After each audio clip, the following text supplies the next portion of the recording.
Jack Reacher is a ghost. Can you at least tell me who he is? Well, I can tell you who he was. Blood military. His first trip to the United States was to attend West Point. 4 years later, he ships out for good. Served with distinction. Silver Star, Bronze Star, Legion of Merit, and a Purple Heart. He spent the bulk of his service in the military police. By all accounts, a brilliant investigator.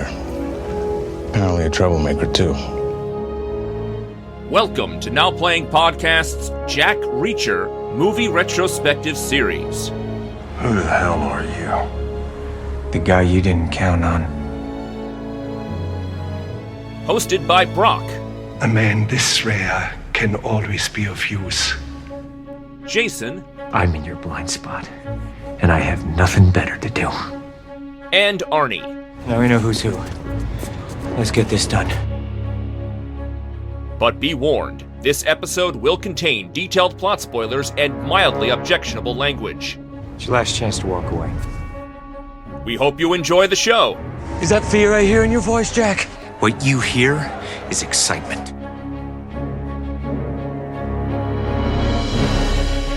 Today we're talking about Jack Reacher, Never Go Back. Starring Tom Cruise, Colby Smulders, Aldous Hodge, Danica Yarosh, Jessica Stroup, Patrick Husinger. Directed by Edward Zwick. This is Brock, co-host of Now Playing. I'm Jason. It's time we stop running and start podcasting. This is Arnie. You know, Jack Reacher is a wanderer. He's a hobo, he calls himself a hobo. And it took him how many years to meander between this movie and the last one? Was he wandering the earth for 4 or 5 years before Jack Reacher came back to the screen? 4 years in between movies. And again, like I mentioned last time, it's because they didn't think there was going to be a sequel. They didn't think the first Jack Reacher did well enough domestically to continue the franchise, but it did well internationally. It did well on home video. So they ended up going back to it, and takes a little bit of time to get it spun up, but also in these 4 years between Jack Reacher and Jack Reacher Never Go Back, as Jason talked about last time, there was Oblivion, Edge of Tomorrow, Mission Impossible Rogue Nation, so a lot of Tom Cruise going on, which leads to my big disappointment. You know, I mentioned I watched Jack Reacher 1 during COVID 2020, and I really loved the film. I loved it so much, I blind ordered Jack Reacher 2 on 4K disc. Just wanted to own Jack Reacher 1, and I wanted to own Jack Reacher 2. And then I got it, and noticed Christopher McQuarrie's not directing it. And he's not even writing it. He's producing it, but I guess what happened was he was too busy working on Rogue Nation. He was not able to do both projects, and to meet the Jack Reacher 2 schedule, they had to bring in Edward Zwick and his crack team of people he always works with.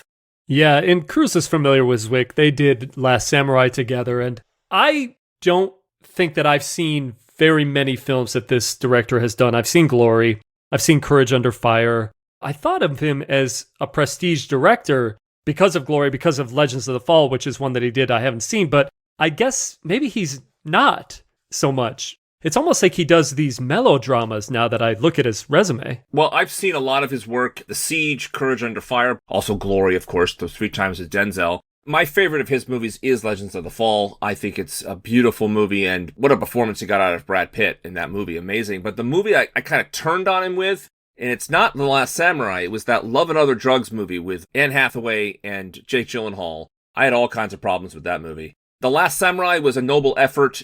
Tom Cruise and Edward Zwick tried to make something special and different and unique, and they certainly succeeded in that. Whether or not is what they were going for is a conversation for another podcast.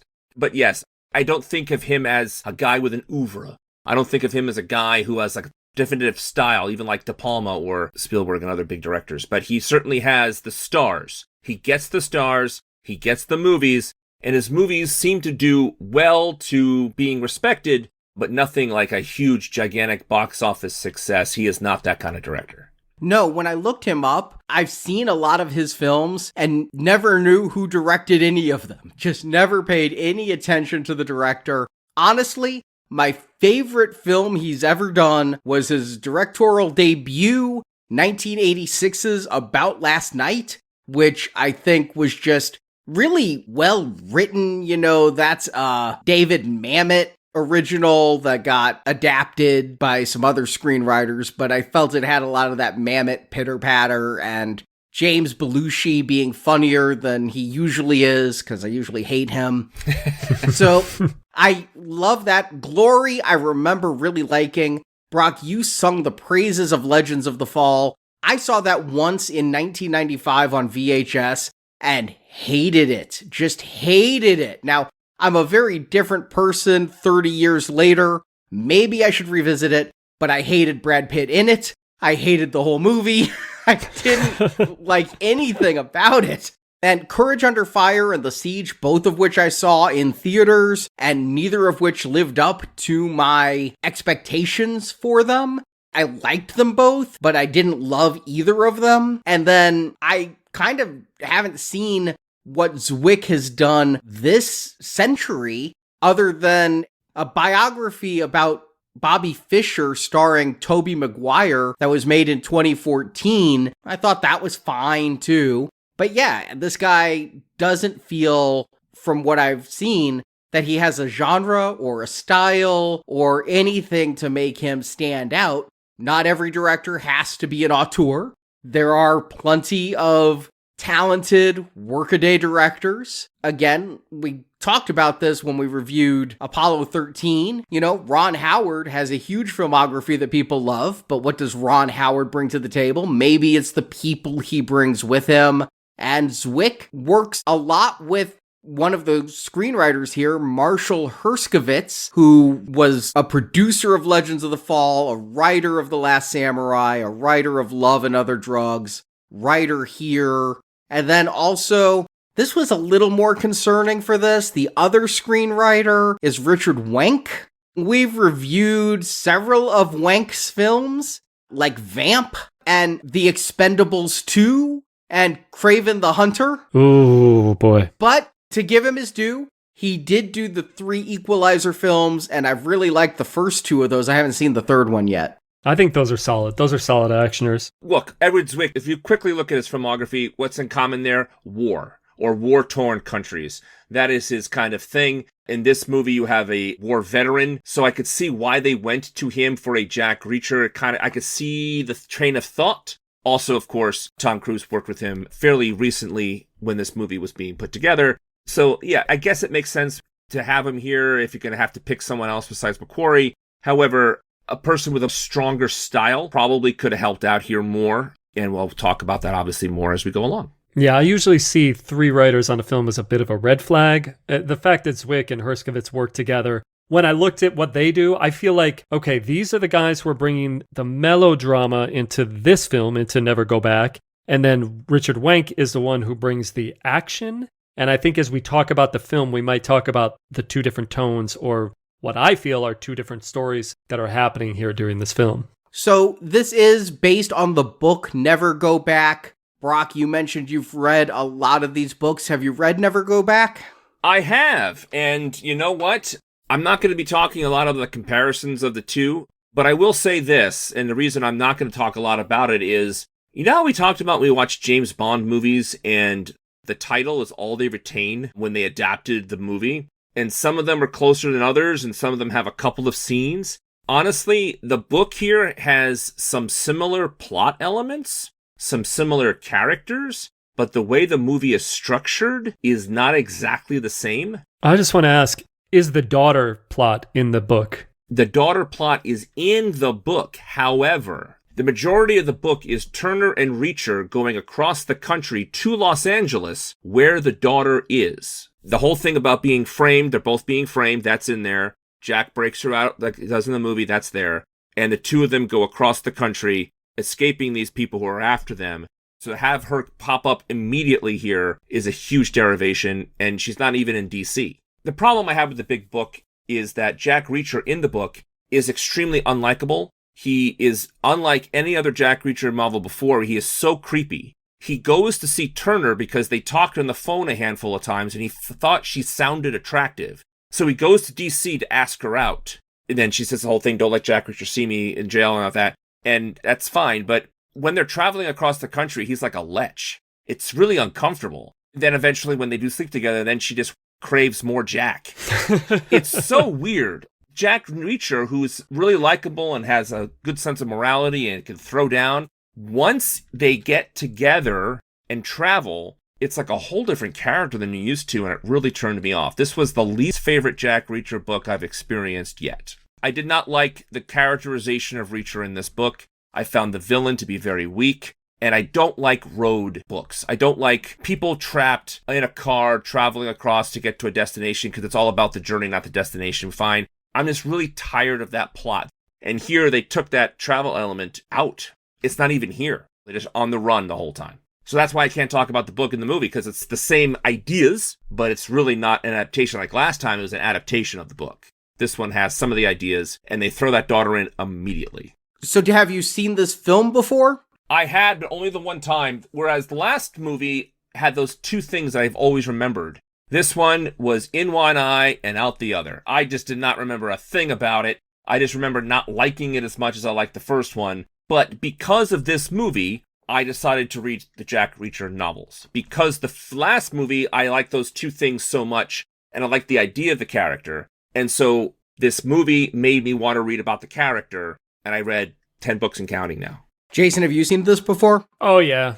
I was lined up opening weekend. I mean, it was Cruise. I felt he was on a hot streak at the time, so I wasn't going to miss it. But I remember leaving the theater not feeling the way that I felt about the first movie. We're going to talk about a lot of those reasons. I guess I felt okay about it at the time. I don't even remember this coming out. And usually if it's a sequel, I have some awareness of it because if they made two of something and I don't know the original, I feel like I need to pay a little bit more attention to the original. And here, yeah, October 2016, I actually that weekend went to see Ouija Origin of Evil that we reviewed earlier this year because A, that's in my wheelhouse, and B, I needed to review that for the UK radio station I was doing movie reviews for. And so Jack Reacher, the radio station asked me to review Ouija. They didn't ask me to review Jack Reacher, so I was at a different movie, and yeah, it wasn't until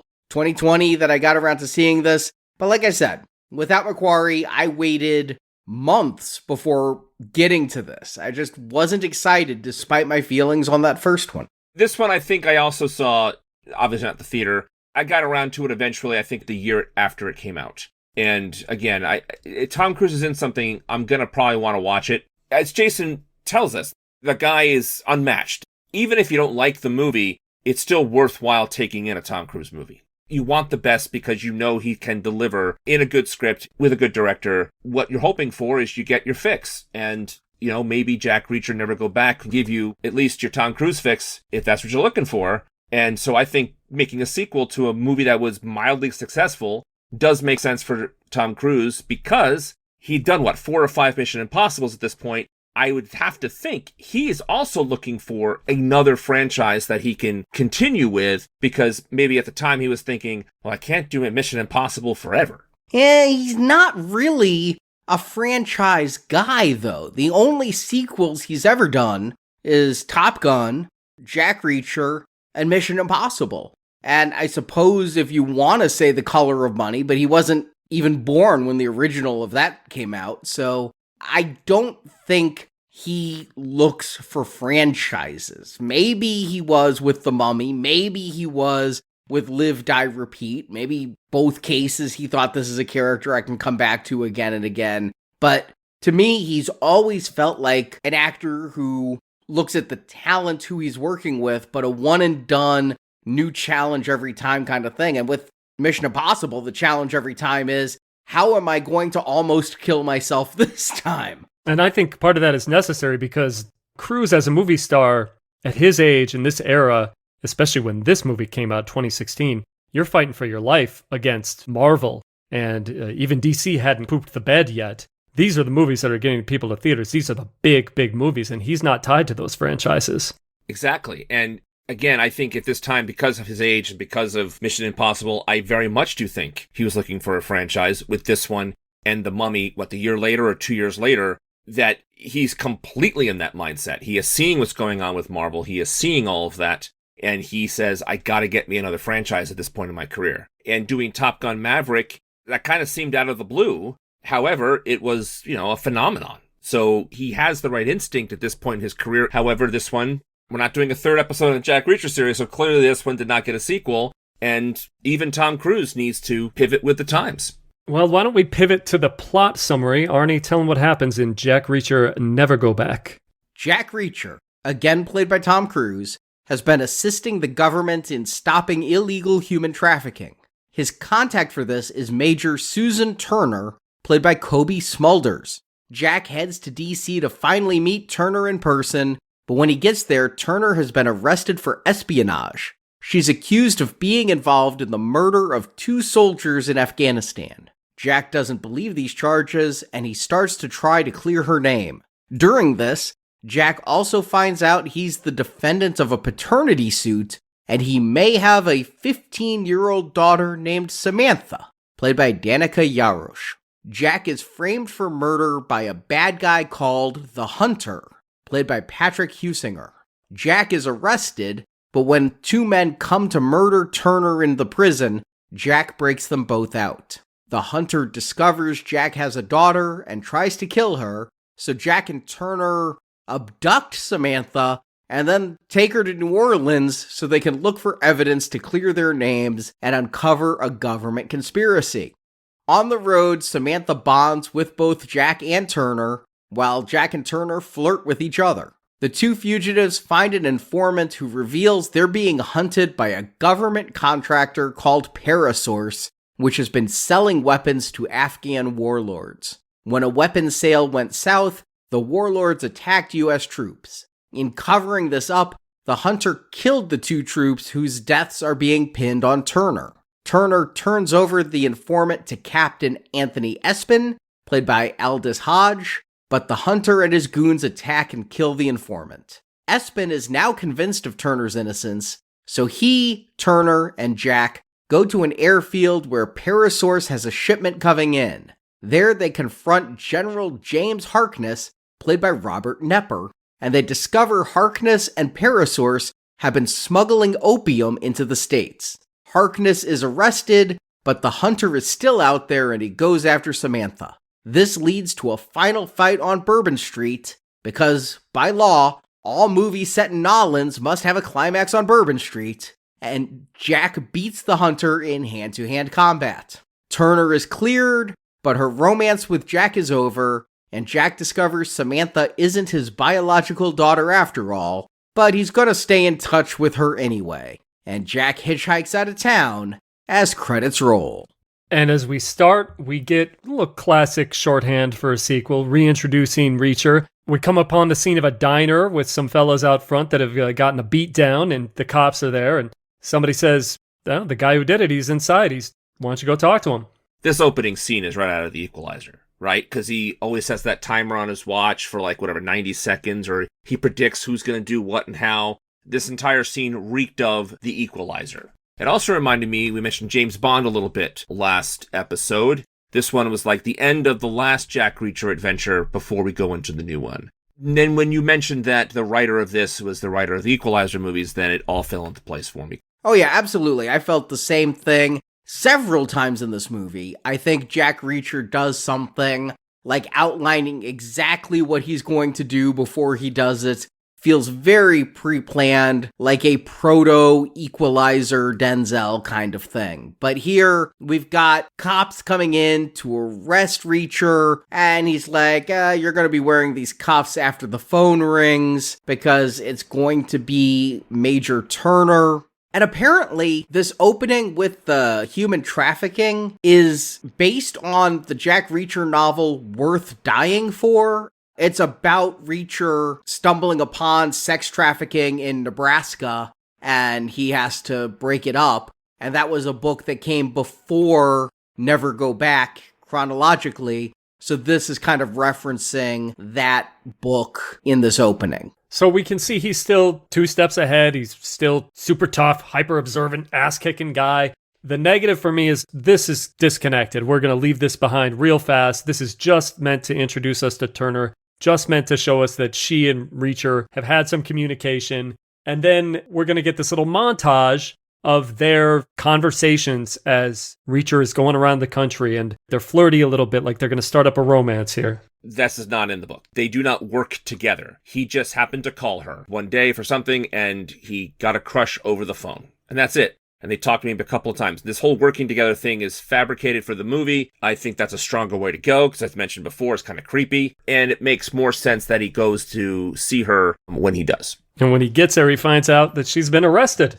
For espionage, again, trying to suss this out entirely, what was the evidence against her? 2 people in Afghanistan, but in her chain of command, her underlings, were executed, shot in the back of the head. What made them go, Maria Hill did it? I'm glad you said Maria Hill, man. Yeah, me too. Was it the hard drive that we found a hard drive? We're introduced to, I'm going to say, the great Holt McCallany, one of the great character actors, been doing it since Creepshow 2, and I love him for it. He tells Reacher that, we found a hard drive. It's got secrets on it. We don't really know what the secrets are. Right, it's the rabbit's foot from MA3. It doesn't matter. The plot is just bonkers here. Last time we talked about why doesn't Jai Courtney just take the sniper rifle out and just shoot Jack Reacher instead of keep trying to frame him for murders? It doesn't make any sense plot narrative-wise in that particular structure of that particular version of the story. Same thing here. I do not understand why they keep trying to frame Turner and Reacher. It makes no sense. I don't like the plot. The book is the same thing. She is framed, and the person who takes over her post is in on it. That's all from the book, but the dots do not connect well. No, because obviously Turner didn't pull the trigger. And in a case of a double homicide, I think your first question is, who pulled the trigger? And did Turner order someone to pull the trigger? Who did she order to pull the trigger? The I was just following orders defense wouldn't work with 2 shots in the back of the head. So I don't fully understand this. I also feel like this movie replays a lot of beats from the first one. That's what sequels do. Just like how when Reacher went to see Barr last time, and he expected to see Barr in prison, he found Barr in a hospital because he was comatose. Here, he's going to see Turner and expecting to see her in his old office. She has his old desk, and instead she's in prison. And because he's worked with her for a while, he just doesn't believe it. He's going to talk to somebody who's introduces us to the single most convenient character in cinematic history. I can think of no more functional character in any movie than Sergeant Leach in this film, who exists to provide exposition exactly at the time the characters need it. And I thought for sure when we're introduced to her, she's an attractive woman. I've mentioned how people react to Jack Reacher, especially women. So I thought this was just another quick one-off joke of, haha, all women find Jack Reacher irresistible. But no, she's going to be calling him, and he's calling her, and she's his inside person, constantly telling Jack exactly who he needs to talk to, what he needs to know, every single bit of information. This movie should be called Leech. And ironically, because the Leech sucks things out, does not provide. They set up that Jack Reacher is the legend of this unit, and people will do anything for him. She actually breaks rules by a loophole that Jack sets up for her. She's in the book. However, she is definitely a shortcut. No question about it. It helps the plot move along. It helps get the information to Jack, who's on location, if you will. And yes, she's utilitarian, but can you imagine this movie without her? It wouldn't work at all if we didn't have her providing all the info. Yeah, wouldn't it be nice if our detective detected? and found stuff out instead of just kept getting a call from the inside person? This is going to be one of my primary complaints. This does not even feel like the same Reacher. And nothing about the movie feels like the movie that we previously saw in the world that they previously set up. In the last movie, we praised the screenplay. We said it wasn't perfect, but damn, it was smart. This is dumb.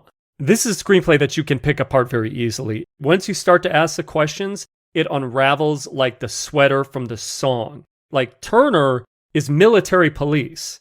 What is she doing investigating arms smuggling conspiracy in Afghanistan? That wouldn't even be her agency. She's not even investigating it. She's the patsy. She wasn't even aware of it. This was all news to her. One day she wakes up, she's been doing her normal job. Now she's wanted for murder. It's not like she was onto something. They just needed someone to take the fall, and she was the one. If they had given a reason why she needed to take the fall, like maybe her and Holt McCallany didn't get along or something like that, this doesn't make any sense. It's like blurring the military jurisdiction just to make this plot work. And right now it's washing over me like, I don't know what's happening. Just Cruise, do something. Instead, he's just getting all of his information from Leach and walking around. And now he's going to go meet with Turner's attorney.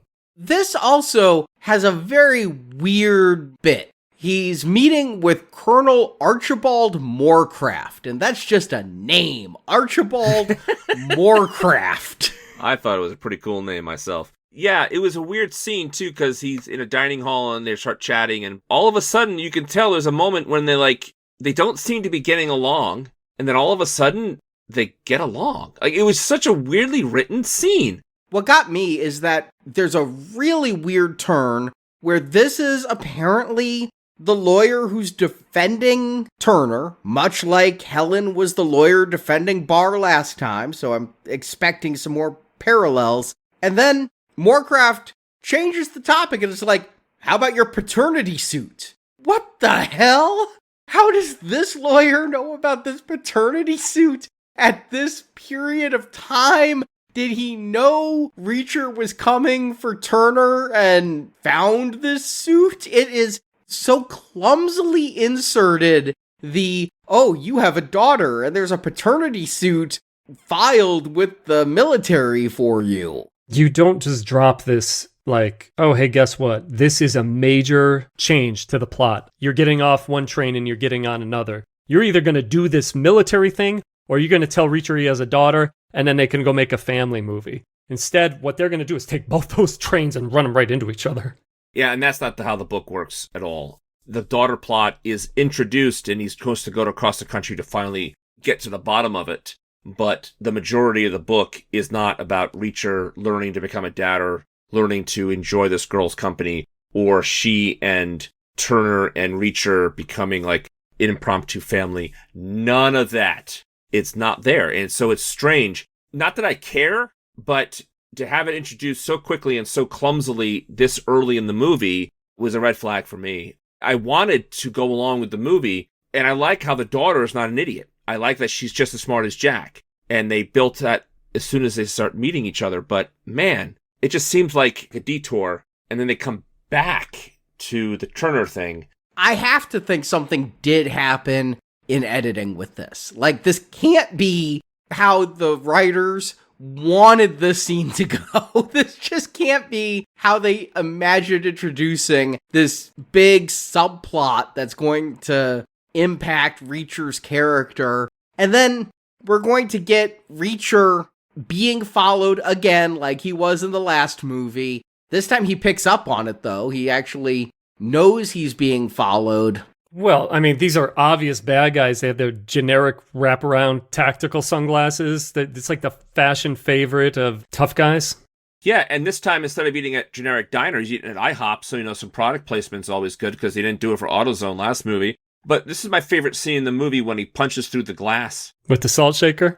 Yeah, it's fantastic. That's what you want from a Reacher scene. And Cruise puts it together perfectly. It was fun, and it gives you hope that, okay, a couple of missteps going on. Now, here we go. But I gotta ask the question, why are these guys, we find out they're from the Parasource military contractor thing, why are they following Reacher? He's been told by Holt McCallany, stay out of it. The lawyer for Turner is like, I'm not giving you anything else. Go search for your daughter.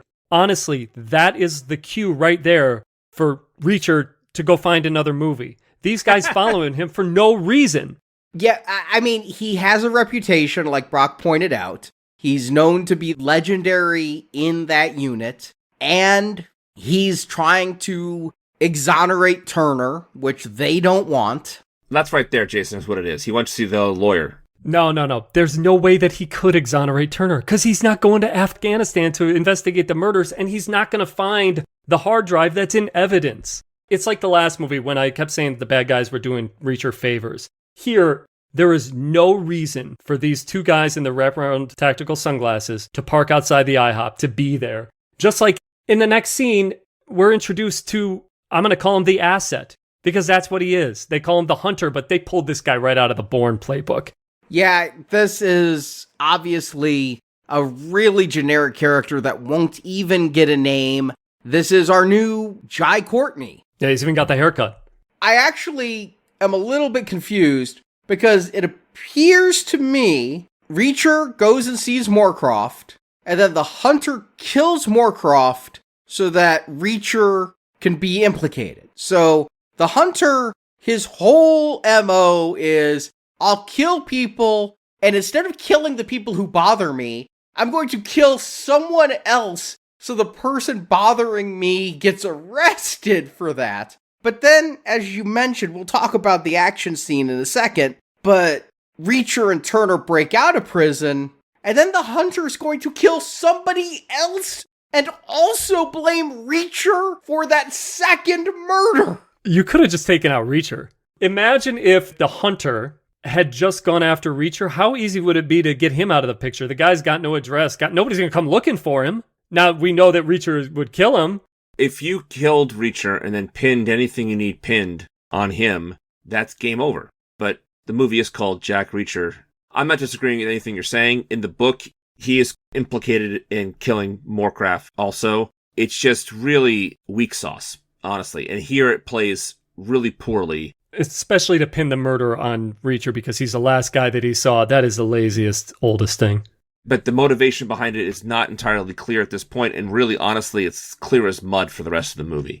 He does get arrested and taken to the same prison as Turner, conveniently, right as Turner's about to be murdered herself. By Parasaur's guys that he watches through a window as they pull up to the prison and get out. And he immediately spots him, and he's like, oh, yeah. Those are the guys that I just beat up in the car. I'm going to go meet up with them again. And it's also interesting to me because we're introduced to this colonel, Sam Morgan, and Reacher's like, well, if I'm being accused of a murder, the major was killed off the base, call the cops. I'm a civilian, and the colonel has recalled Reacher to active duty, so that means even though Moorcroft was killed off base, it's now a military police thing. Maybe that's true. Laws are screwed up, and a lot of bureaucracy surrounds all kinds of laws and military, but it seems really strange and not a little bit incriminating that the colonel's returning Reacher to active duty just to send him to Fort Dyer prison instead of to the actual prison where he'd get due process. Right, and again, not that it matters, this is straight out of the book. The reasons for it are sort of similar. They want to frame him for the murder, but it's not entirely clear why they had to murder the lawyer to begin with. It's one cover-up after another cover-up after another cover-up, and it's tiresome, confusing, and doesn't help the movie. However, because Reacher's in the prison, though, we do get this cool jailbreak. Can I bring it up right now and ask how you guys feel about Colby Smulders as Turner here? Do you feel like she's just Maria Hill in a different uniform?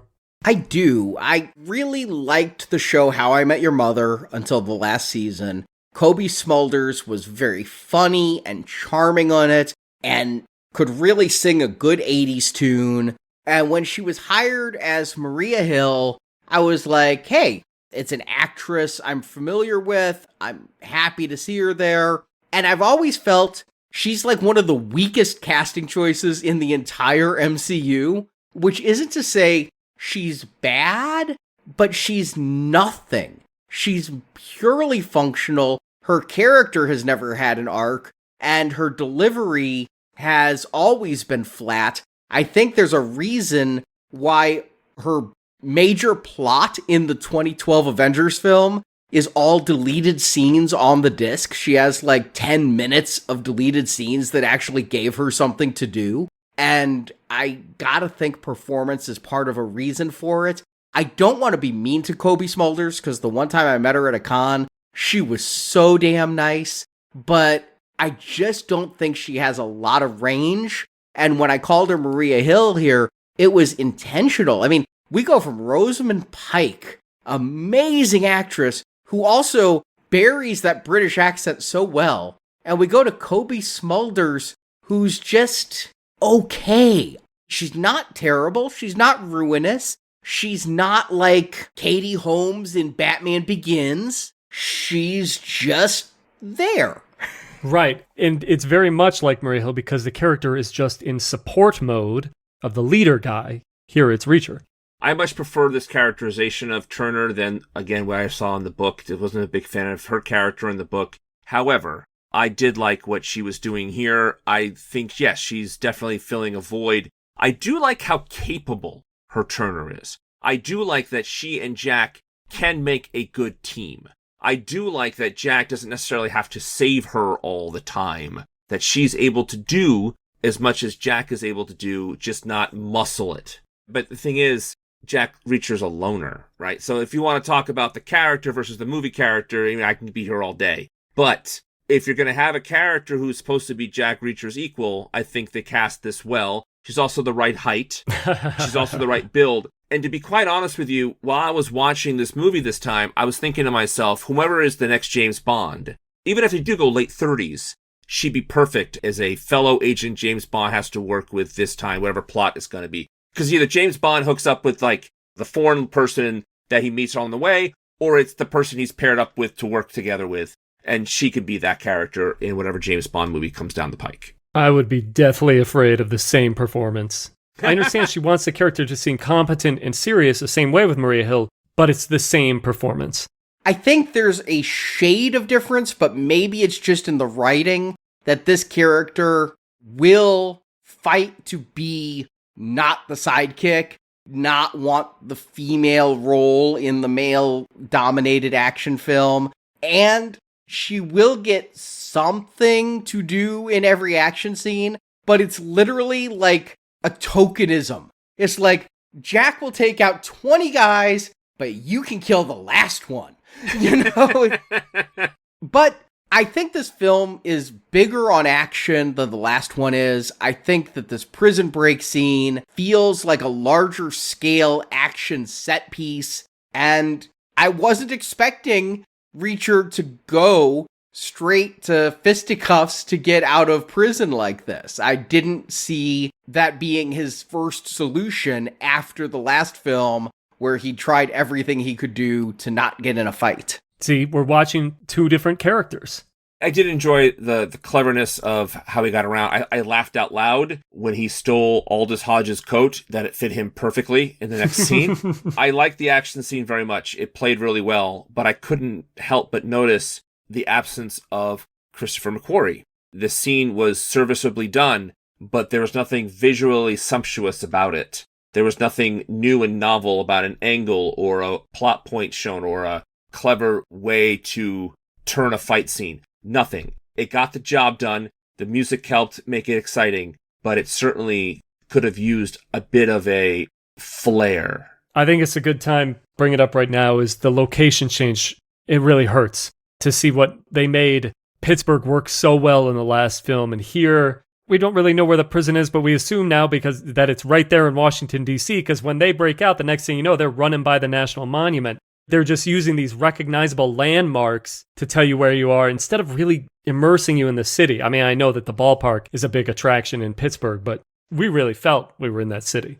Well, part of this is budgetary. They filmed in New Orleans because of tax breaks, and they only filmed in New Orleans. This was not one of those productions where we filmed in D.C. and we filmed in New Orleans. If you see D.C., you're seeing actors in front of a green screen. They did film in DC just to get backgrounds, but this is an entire Louisiana-based film shoot So everything here is fake.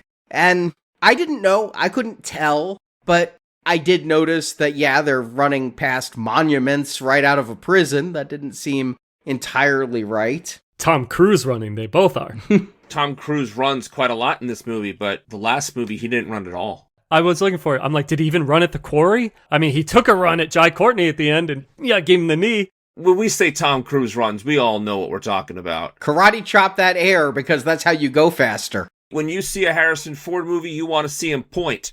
When you watch a Brad Pitt movie, you want to see him eat. And when you see a Tom Cruise movie, you got to see him run. You want your money's worth here, and you get it here in spades. Thank goodness. So Turner and Reacher go to see Colonel Morgan at his house, and yeah, Morgan has Turner's emails, and Turner doesn't even know what's in her own emails. She's like, what did you find in my emails? And other than some Nigerian prince scams, apparently there was some evidence, so they copy the files. And then I know they go to an internet cafe, but it's also like they go to a Kinko's or something to print the files. Are these my grandparents who have to print their emails before they can read them? Is there an internet cafe still open around here? Is what you asked the cab driver, but I'm thinking to myself, are internet cafes still open? Like, is that still a thing? In 2016, I didn't think it was a thing. Yeah.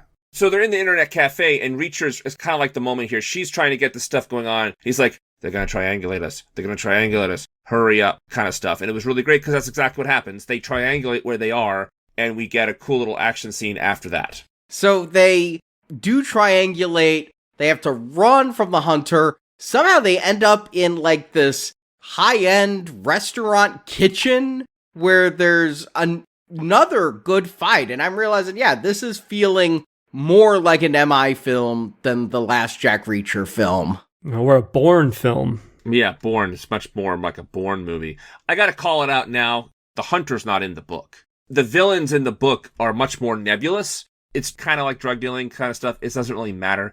But I do know this, that they had to make this villain up for the movie because otherwise it wouldn't work. So having the Hunter here, the Bourne-like villain, it's because they realized that the way they restructured this movie is not going to work unless you have a guy like this to pursue Jack Reacher for reasons unknown. I'm going to put this out there, and it's a cliche, but I feel the movie would have been better if the Hunter had some connection to Reacher.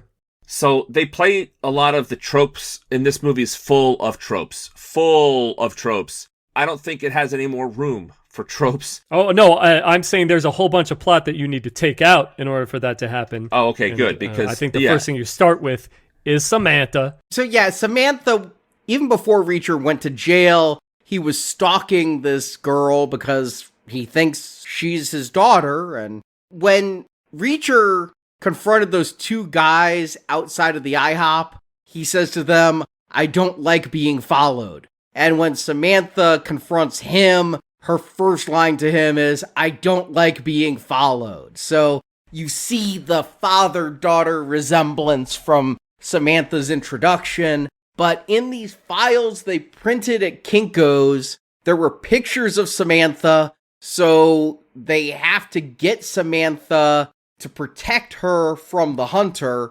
And the Hunter already found Samantha's foster home and killed her foster mom while Samantha watched from under the kitchen sink. So Samantha here, she serve any other purpose to this movie other than being a liability for Reacher and to manufacture stakes that are not there. Okay, so the character here of Samantha, the paternity plot, this is humanizing a character that isn't normally humanized in this way. This whole time, the three of them are traveling across the country. Since that's not the deal for the majority of the book, it's kind of weird to me that they went this way because this character is meant to soften up this rough-edged guy. And I don't think it plays. I think the actress is doing quite a good job in quite a few scenes. Like, she surprises me what she does here and there, but I don't think it plays for the characterization of Jack Reacher they set up in the last movie to have this kind of plot here. Maybe it's like they wanted to expand it like Indiana Jones did with his dad. Maybe it's their way to try to make the audience relate to this loner character.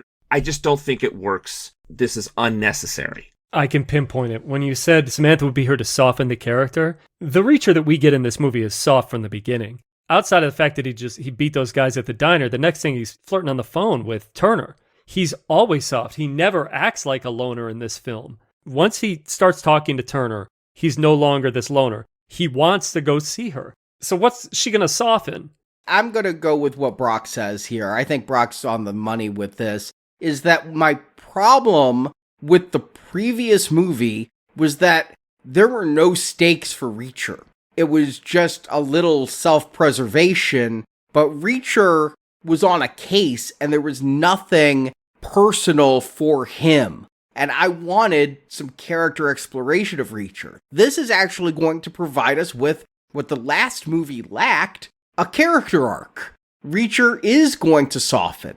The heart of this movie is Reacher's relationship with Samantha. I wish it was a little cleaner how his relationship with Samantha might influence his investigation of this case, but I wish Samantha was a greater part of the movie because it's the best part of the movie. When you say that, Arnie, this is where I disagree, because she doesn't do anything. Actually, she gets one bit with credit cards. But in order to change Reacher, you would want to see her get involved a little bit more in what he's doing and, you know, maybe save him at the right moment. Those are the kind of things that I think would turn the character. I didn't see it the way that you see it, especially at the end of this movie. I don't see that there's much change to Reacher, other than he smiles a little bit more when she gives him a drop phone.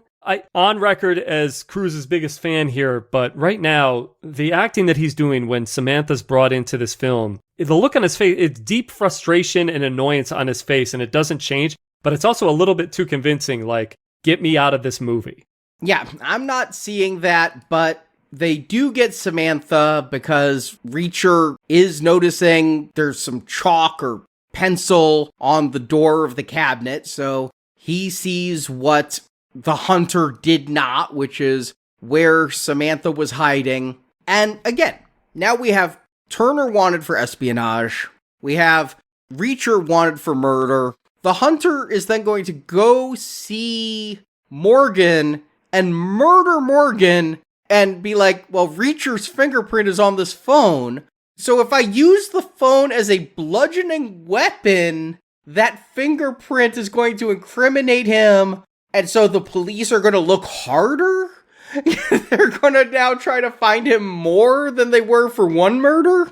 Why would he kill this guy now? Plot-wise, why this henchman hunter guy would kill the guy he's supposed to be working for now doesn't make any narrative sense. It's the way to get Holt McCallany out of this movie, because there's no chance of him catching up with Reacher or Reacher going all the way back to get him for being in on it. So we have Hunter, who's an assassin, who's just going to go home when this is done, kill McCallany, but not before he gives us all this lazy-ass expedition. And my least favorite line in this film, but I don't have to be interrogated by the likes of you. I see. So he serves no more narrative purpose, but he has to die for his crimes. See, usually when they have like those scenes of, like, you know, the informant gets killed because he gives us all the information he needs to give us. We have that scene later in this very movie. They go out of their way to give us an extra scene for this. So maybe that's my problem with it. Like, if it was happening through the regular course of a scene that he happened to also be in and dies in that scene, that's one thing. This scene is specifically done to kill him. Yeah. Oh, it's terrible. It's completely useless. If this major guy didn't get killed at all, I wouldn't have thought a second time. And then we're introduced to a new character, Captain Espen, who's going to be our new Emerson in this film. I mean, can we replay the beats? We're going to have a black cop searching for Jack Reacher, who's wanted for murder. The only shocking thing is that Espen turns out not to betray him. I really thought they were going to repeat the Emerson beats that closely. At least they did get a hip young actor for this. Well, hip young at the time. Aldous Hodge is much more famous now. You know, he did Black Adam, if you remember that. But he's also doing the Alex Cross show that's on Amazon. He says, I'm the kind of guy who doesn't want to, jump to conclusions? That's what he said, right? He says that Reacher was his CO and criticized him and held him back for promotion because he thought he jumped to conclusions. And then Tom Cruise responds, I jumped to conclusions. Right. I mean, obviously, that was clearly a setting up for a payoff later kind of line. This movie is full of that kind of stuff, which is so obvious, one trope after another. And Aldous Hodge does everything he possibly can to make this character pop. You can see how he's working hard to make this guy something memorable. And that's just the sign of an actor who realizes this is a shot, I'm going to take it. And he does everything he possibly can with a subpar script. So they take Samantha to a Catholic boarding school that we find out Turner used to attend as a way to drop her off. And it's full of rich kids. And we found out Samantha's mother had arrest records for prostitution and possession. And so I thought it was really unrealistic that Samantha gets to school and immediately two blonde girls are like, "Hi, come sit with us," just right immediately absorbing her into the group. But then it seemed very realistic that Samantha feels way out of place when one of the girls is like, "Well, my dad's going to take me for retail therapy when we go to Paris at Christmas." Yeah, that's not the sharpest dialogue, but yeah. To let you know that they're all rich. I mean, if you're talking about character development and things like that, this does help for her character and how she's different. And she does steal the credit cards and things here. So it does help the movie, this scene, for the daughter, for her character, and to help them have some sort of financial means to use for the next foreseeable future. I was cheering her on when she stole the credit cards. I'm like, yeah, that snotty girl, use her money. But they have to take her out of the school because she hid a cell phone. Who was she texting?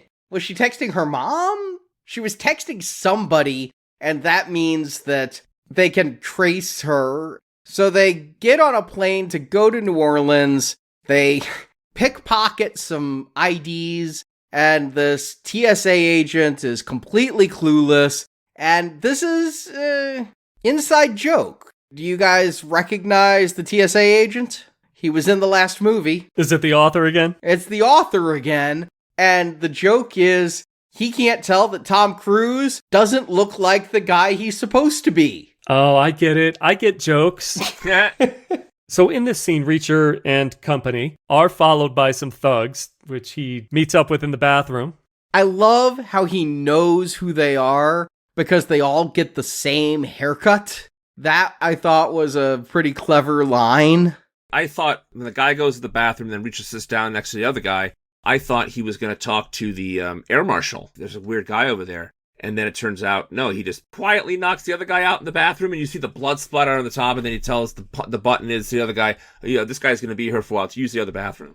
And that was really cute. We also get some bonding here between Samantha and Turner, which I actually liked. A little bit of character stuff where Reacher pretends to be asleep, and Samantha's asking Turner, "Are you a lesbian?" Because a lot of women in the military are lesbians. And honestly, I was kind of wondering. I mean, I didn't see a whole lot of sparks flying, and honestly, that could be Cobie Smulders' performance, that she doesn't swoon for Tom Cruise that way everybody else does. But when she says, "I'm not gay," then Samantha's asking, "Are you into Jack? Are you friends with benefits? Are you hooking up? What's all of that?" Yeah, I think earlier in the movie, they're changing their clothes because they don't want to be wearing the outfits they had when they were escaping from the prison, because she was in fatigues and stuff. And she was in the hotel room just walking around in her bra. And he had his shirt off. Now, they're not hooking up. There was no implied sex at that moment. But she's walking around in front of a guy she just met in her bra.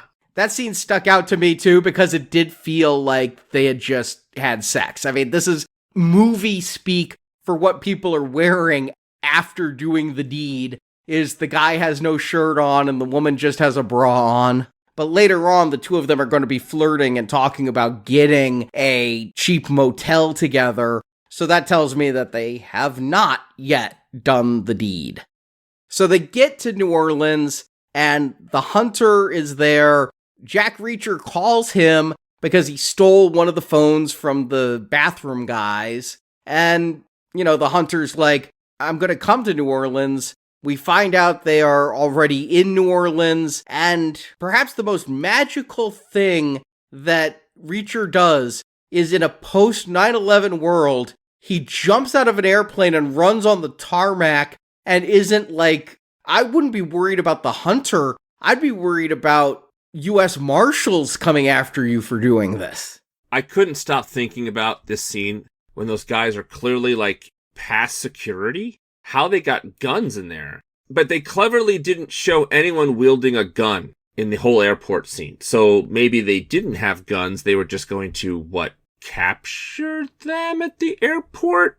These are all military contractors. Would they have military IDs? I know if you have like a police ID, you can carry a gun on a plane, or at least you used to be able to. Well, they're in the plane. They're just hanging out at the airport. Right, so I'm just saying getting past security with a gun. Yeah, they shouldn't have been able to get past security. Furthermore, they shouldn't be able to watch people deplane at an airport that large. You have to wait in the luggage carousel area and that kind of thing, the parking. You can't get in that far in the airport unless you have a plane ticket. Well, we've also kind of lost count of things that don't make a lot of sense.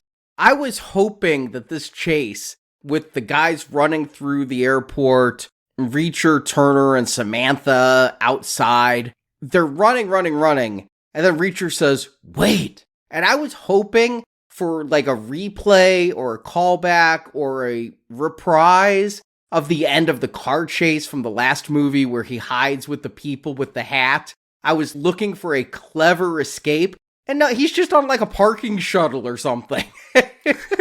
I'm trying to recall if they have a scene like that in this movie.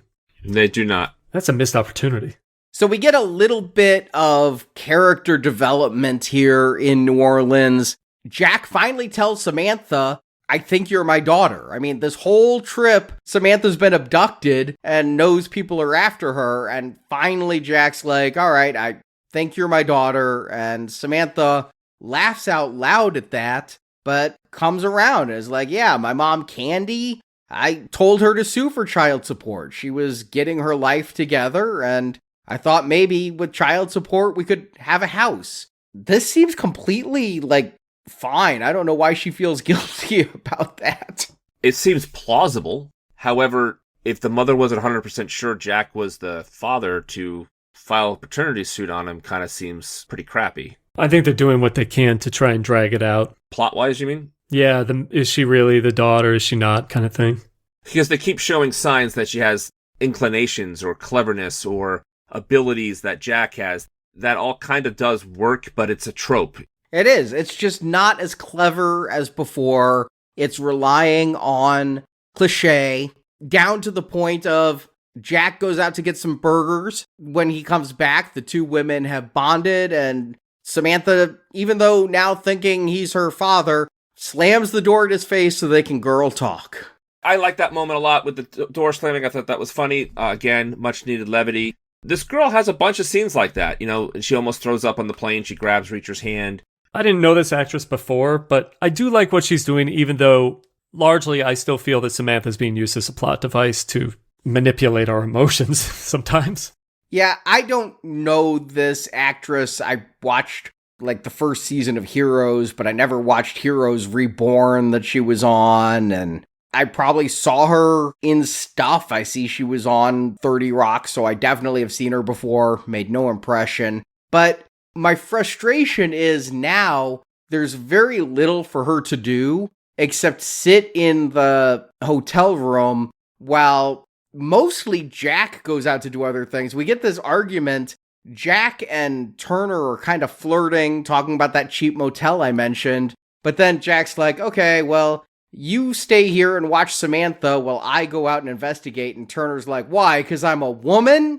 And honestly, Turner does have the better relationship with Samantha. So whether it's because she's a woman or because she just got a different personality, later Reacher's going to say, are you upset because I treated you like a woman or because I treated you like a man? I'm like, when did you treat her like a man? I missed that reference. The hotel bickering, the back and forth. Do you find that cute? I don't like the bickering. I liked the flirting. I thought that they had good chemistry together. But when they start this argument, it's just a little grating, and I know Jack later will apologize for his assumptions in his very unique Jack Reacher way of apologizing. But I gave this movie a pass by saying I felt like Samantha changed Jack as a character. I don't feel like any of this stuff with Turner is making Jack open his eyes to his own sexist ways or anything. I don't feel like that apology means he's learned from a mistake or anything. They have to be very careful in these scenes that Turner doesn't come off nagging. I'm sure that was something they were mindful of. If he just said to her, you just seem to have a much better relationship with her, and maybe she'd be more comfortable with you staying here, right there in that moment, that could have shut that down, and then they could have been like back to being partners. The manufactured tension there of that moment doesn't really pay off at all. So it's really a wasted moment and bad writing in this situation. It comes up constantly, and then part of Jack's arc of being a potential father is also seeing women in a more constructive light.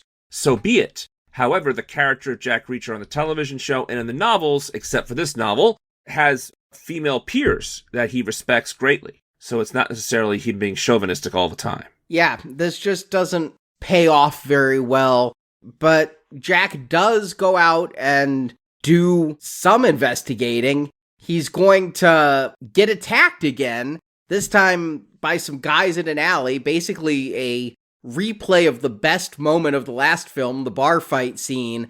Here, it's 4 guys following him in an alley, and Reacher's like, you followed me in here, that was a mistake. They put him into an abandoned factory so they don't have to do it on the street, right? They follow him into the factory area, and then the guy flashes a gun, and then the guy is disarmed. I didn't enjoy it as much as otherwise. I kind of wish it was more of a fun scene. Yeah, they're such generic goons. It's the same as the guys on the plane, but they did make a good joke about it.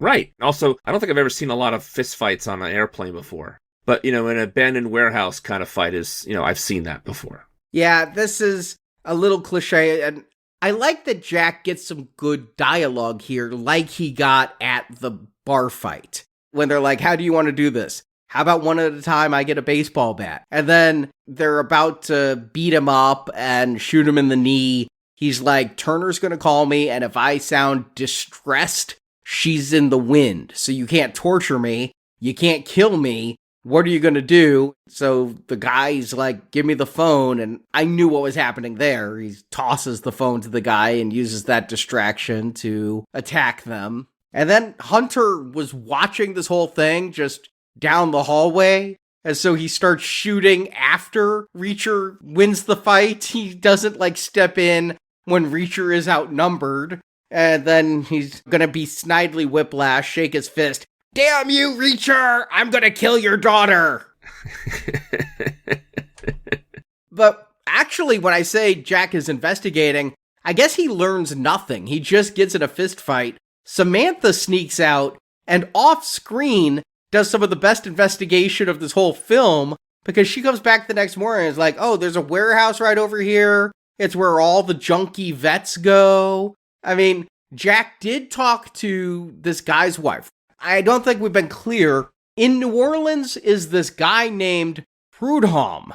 And Prudhomme was the last person to talk to the 2 people who died in Afghanistan before they were shot. So if they can find Prudhomme, maybe they can figure out who actually killed these people. So Reacher went to church. It seems like a funeral, but I don't think it is. But they're playing sad music. Prudhomme's wife is there, says she hasn't seen him, but he's a drug addict. Samantha then is like, oh yeah, all the drug addict ex-vets hang out at this warehouse. I've been in New Orleans for 8 hours and I know that. I also like that the woman, you have a picture of him, she doesn't go to her phone.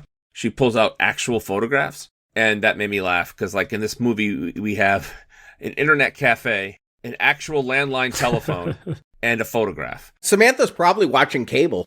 Yeah, and this is 2016. So, it seems to me it's a little behind. So, there's just some weird editing. Samantha comes back and is like, I like her conversation. It seems meaningless, but she talks about how she was safe investigating this because she goes to the tough guys. And it's because the tough guys always have little sisters. But she then says, here's the warehouse to go to. And then Turner and Jack leaving her alone.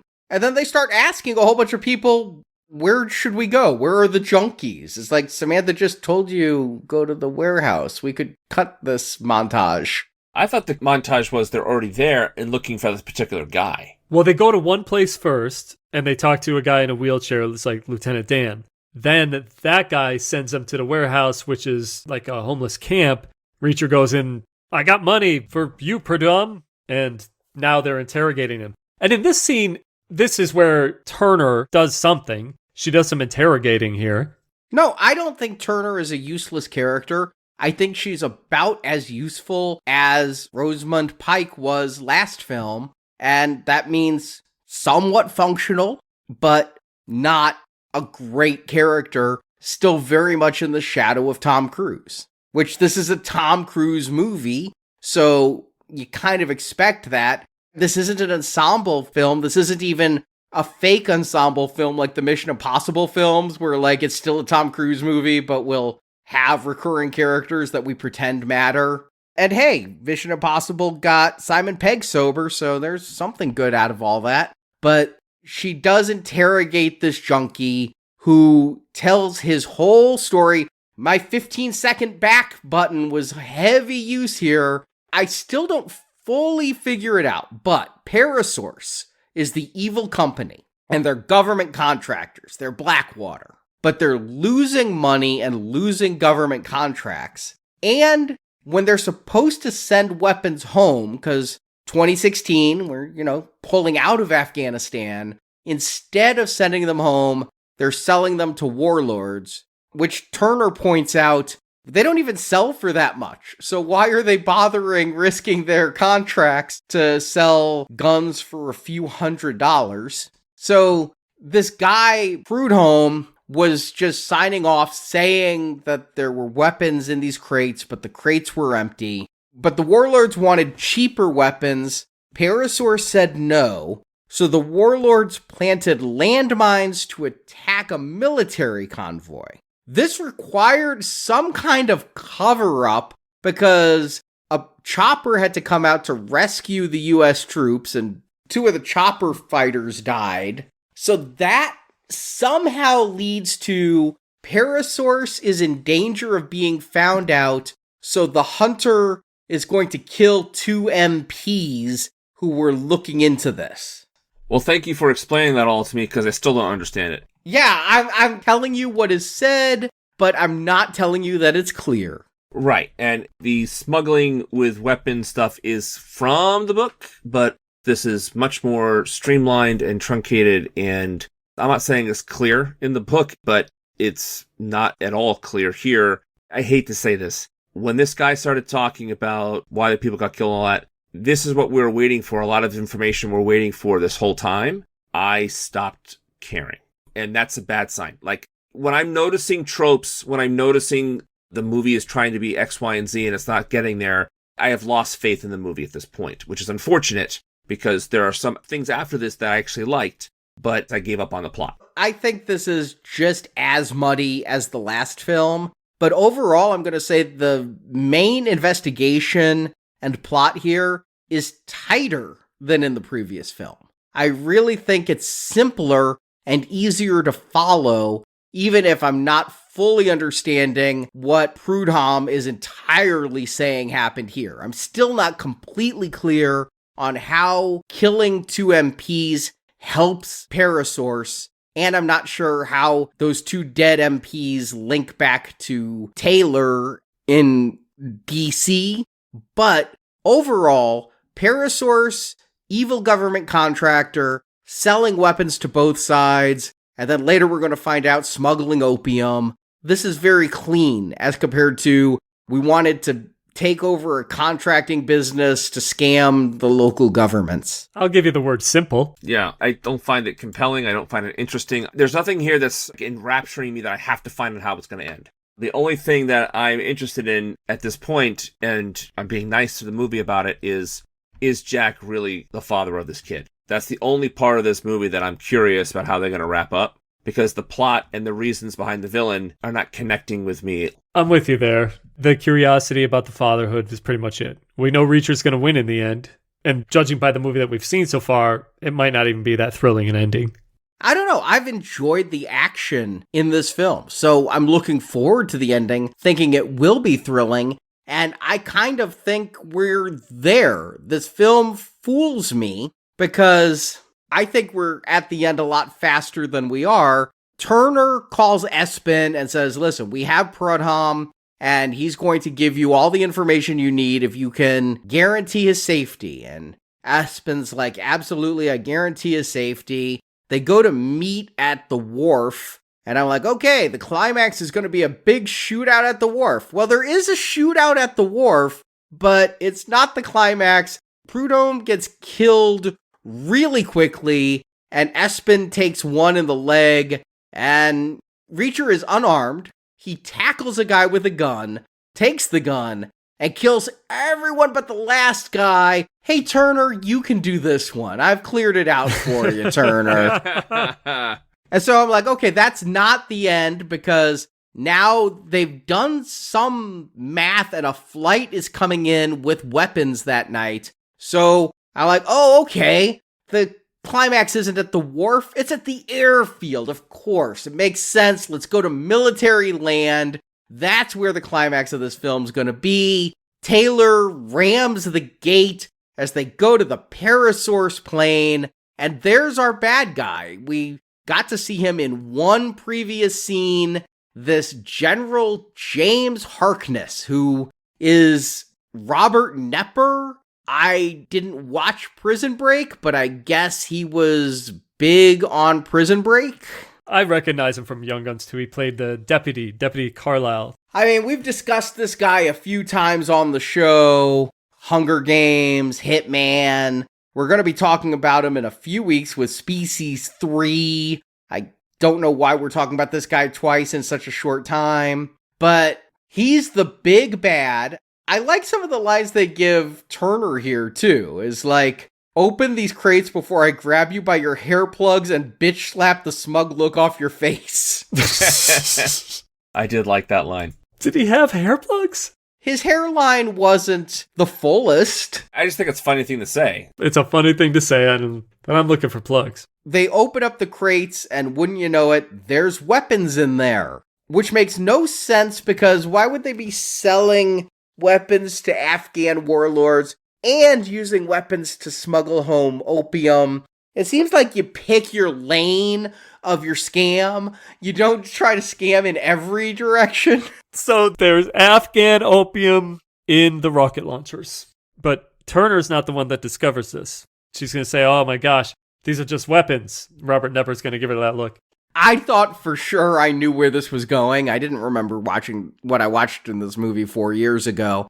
I won't remember this movie 4 months from now. But 4 days from now. I thought when Reacher went and opened the crates, because they'd opened the crates and only looked at the weapons but didn't touch the weapons, I was like, are they toys? Are they replicas? Can you make fake guns cheaper than what you sell real guns to Afghans for? So you're sending prop replicas back to the States? And then when Reacher smashes the rocket launcher on the ground, I'm prepared for it to shatter. Like a piñata. Yeah, like it was just some paper mache thing and not a real gun. So when opium comes spilling out of it, I'm like, all right, well, I literally couldn't see that coming. If you were looking for an Afghan opium plot, I recommend Living Daylights over this one. So now this guy, the big bad we were just introduced to like 2 scenes earlier, is arrested, and I'm like, all right, well, what's the climax? Of course it's Samantha. And she used that stolen credit card to order room service, which tipped off the hunter which hotel she's in. And now I'm like slapping my forehead because, yeah, the climax has to be on Bourbon Street. Of course.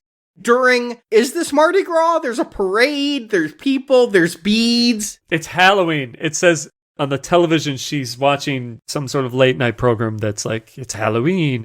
And I've been to Bourbon Street on an average weekend, and it is so packed, you cannot move, let alone if there's a parade. I have no idea how they're able to walk so quickly and run on these streets. It's almost crowd surfing to get around. I avoid Bourbon Street after dark on a good day, let alone during a parade. But yeah, Taylor and Jack are racing to the French Quarter as the hunter is chasing Samantha, who, I gotta give it to Samantha or the writer, she's consistent. She always hides under something.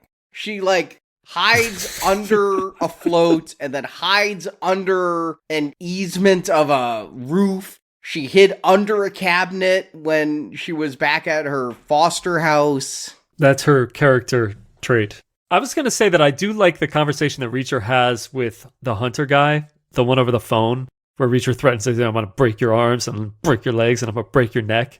All the hunter can muster back is, I found a way to hurt you like you've never heard before. What's amusing to me is I thought for sure this was going to happen. I thought, like the Equalizer, when Denzel says, this is what's going to happen to you, that this would be the end of the film. I knew they'd get into a hand-to-hand fight. I expected the arms to go, then the legs to go, then the neck to go. And that is not what happens. They do some parkour because Samantha decides to run to the rooftops right during fireworks, so it's pretty looking. One guy almost gets Samantha, but we have to give Taylor something to do, so she grabs a hose and chokes the guy out. And that's her contribution. That was particularly brutal, but I enjoyed it. I think it was really well choreographed, and I actually did my 15-second rewind because when she fell the first time on top of the hose, and then when she fell a minute later on the hose, I'm like, is that the same shot of her falling on the hose? Is that exactly the same? And it's slightly different, so it's not the same. It's a different take.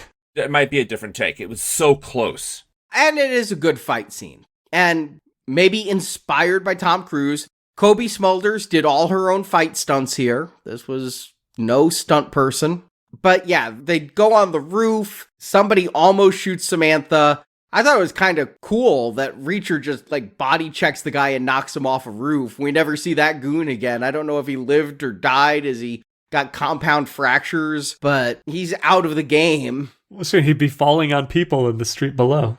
And so the hunter gets Samantha, dangles her off a roof, and wants to kill her and Jack. But doesn't why? Oh, he's going to. It's because Taylor taught Samantha a trick.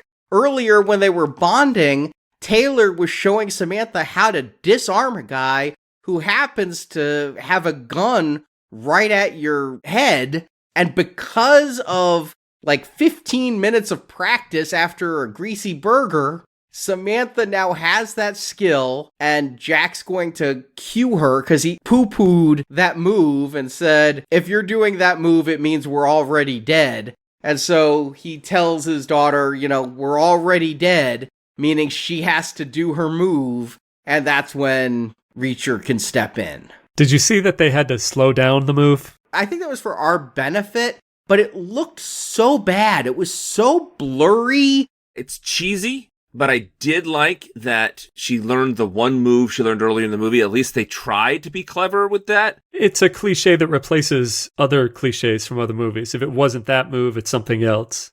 Right. But if Jack just shot the guy in the head, she probably would not have fallen off the roof. Game over. Yeah, she was dangling. I don't know that I'd make that risk. Yeah, if it was my daughter, I may not make the risk either. I'm just saying in a movie full of dumb movie logic, I could see she falls, but she grabs onto the thing, or he runs over quickly and grabs her hand. Well, Jack and Hunter both go off that roof. They land down there so they can have their climactic fight. It's almost like bum fights, isn't it? Because they're both so dazed from falling off that roof that they're just... it's not the best fight because they're already both beaten up so bad. It's not as good as a fight from the last movie, but when you said bum fights, now I think it might be better. But he doesn't really follow through on the arms, legs, and neck thing. He goes to the neck. He breaks one leg, and I'm like, wait, you said you were going to break the arms first. And then he punches the guy in the jaw. I'm not even sure he's dead. He might just get arrested. He snapped his neck back. I thought he broke the neck. I did too. I thought the guy was not getting up from that. Maybe. It was a hard punch to the jaw, but I just wasn't sure if it was death. But that was it. We get a very quick ending where Taylor gets her job back and gets to show there's no hard feelings with Espen, who's, her subordinate who was chasing her. And Samantha and Jack go to a diner. This is a no-name diner. It's not a product placement like IHOP.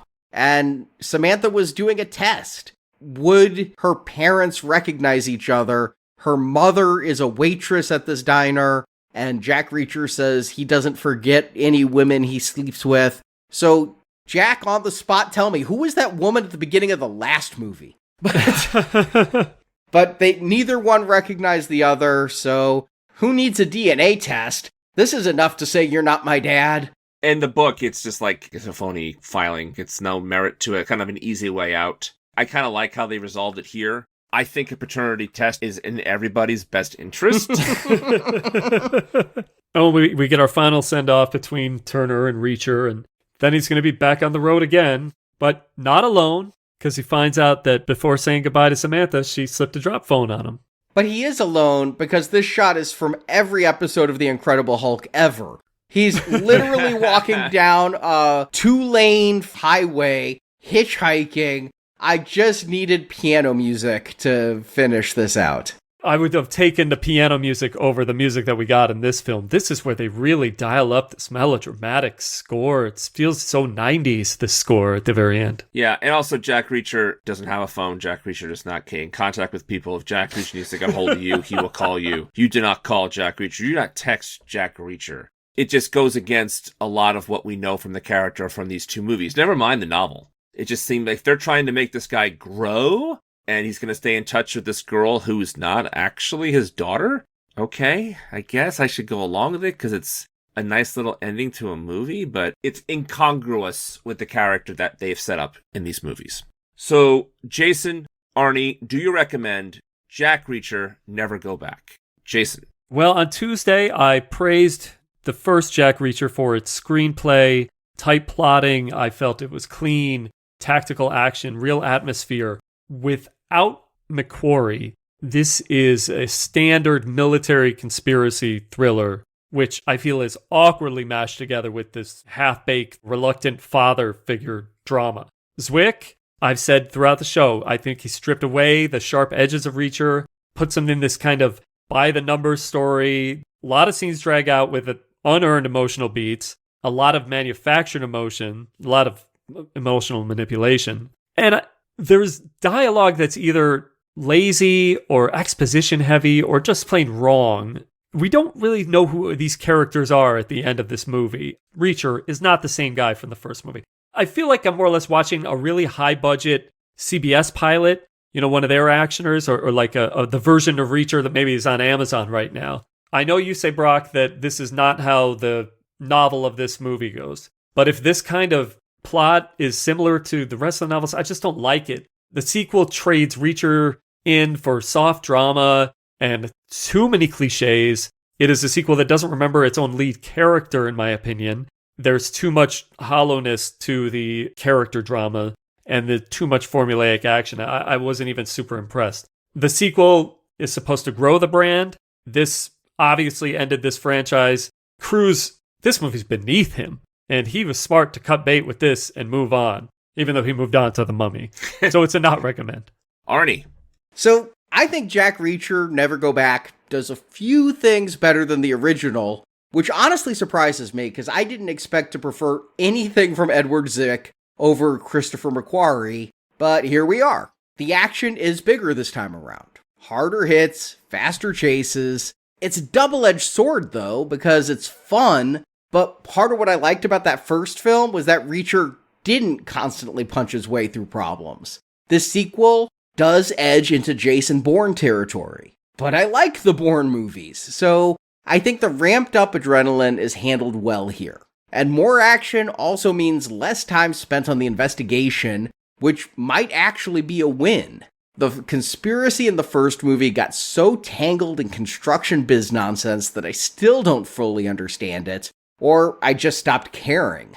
Here, the mystery starts out murky, but it eventually boils down to corrupt general smuggles drugs. It's simple, clean, and much easier to track, which, again, I'm surprised I prefer the storytelling of this film a bit more than the McQuarrie-written original. That said, not everything makes sense. As I've said, why exactly is Turner blamed for espionage when 2 people die in Afghanistan? And the Hunter's plan. We touched on it, but I just want to put a point on this.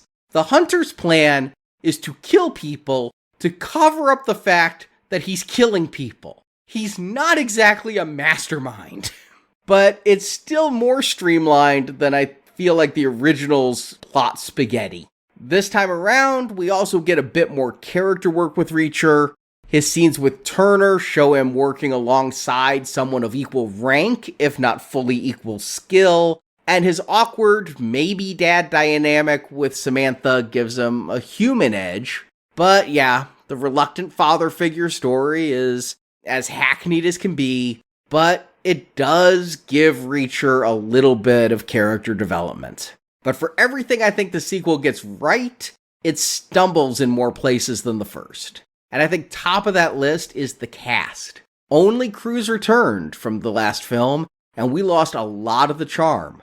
Cobie Smulders does fine, but her Turner doesn't have the depth that Rosamund Pike brought to Helen, and Helen was already underdeveloped. I mean, Cobie Smulders, I said it, I loved her in How I Met Your Mother, but does she add anything to the Marvel Universe? And she's bringing that same performance to this film, and it's just not as interesting.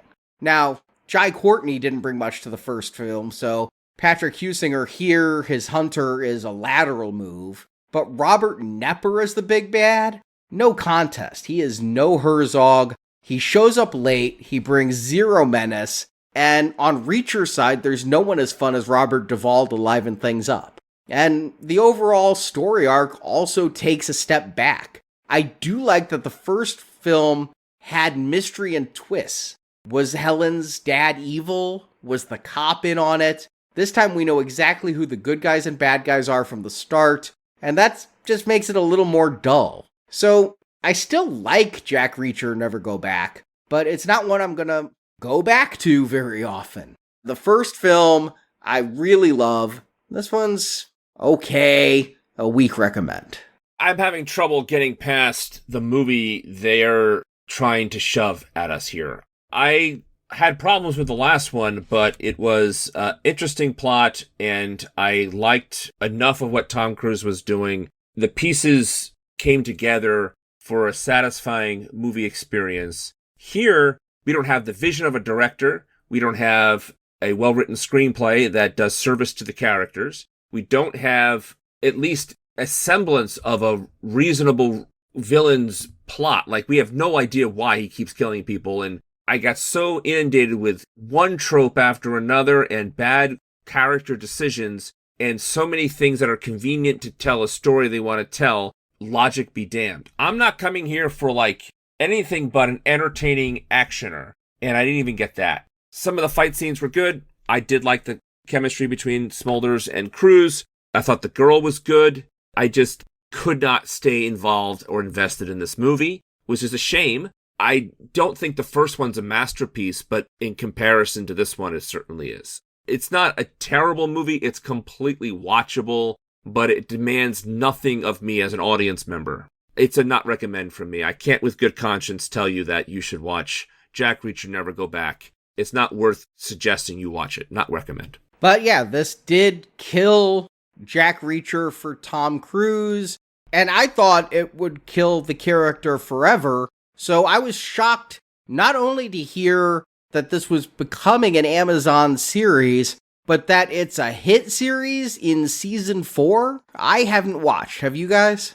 I have. The clever thing about it is they take one book and adapt it for the full season. So it's like 8 episodes, so they really are able to tell the story of the book because they have the time.